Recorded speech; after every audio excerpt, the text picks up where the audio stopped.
My name is Jeremy Deere. I'm the Deputy General Secretary of the International Federation of Journalists, which brings together 600,000 journalists in 140 countries in the world, organised in 167 different unions. So for us, the question of international solidarity and the question of international cooperation is not a luxury, it's absolutely central to the work that we do.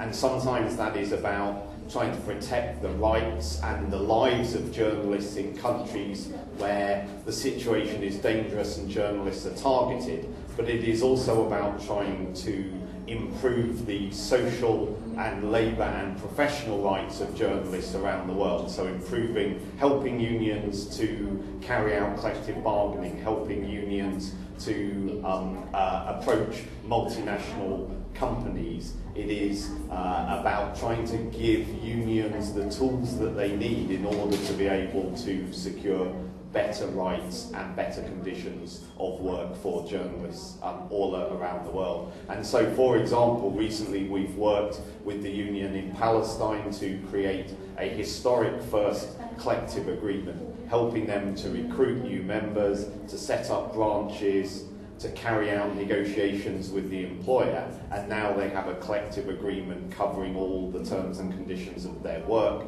for the first time ever in their history.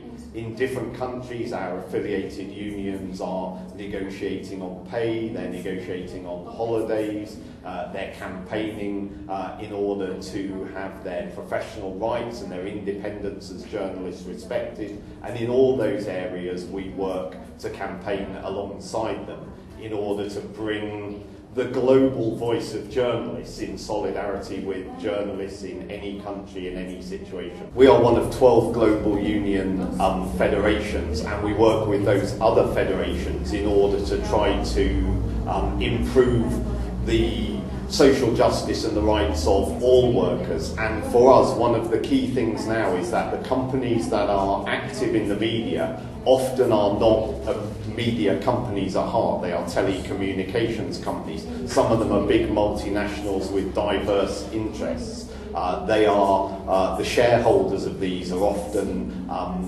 big corporations themselves. And so increasingly we are having to find ways to work with other groups of workers. So in an office you have people who work alongside you who may be in technical staff, and they may be in a different union.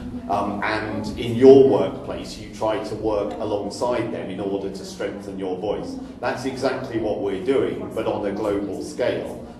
We are sitting down with the global federations that represent those workers, talking to them about the companies that they organise and the companies that we organise, and trying to find ways to build a collective strength across different sectors and different groups of workers, but in order to achieve the same thing, to improve the rights and the terms and conditions and the pay of workers. And it's an increasingly important part of the work that we do, because the companies that we operate in are more and more global and more diversified, and the convergence of media between telecommunications operators and content producers means it will be even more important in the future as well.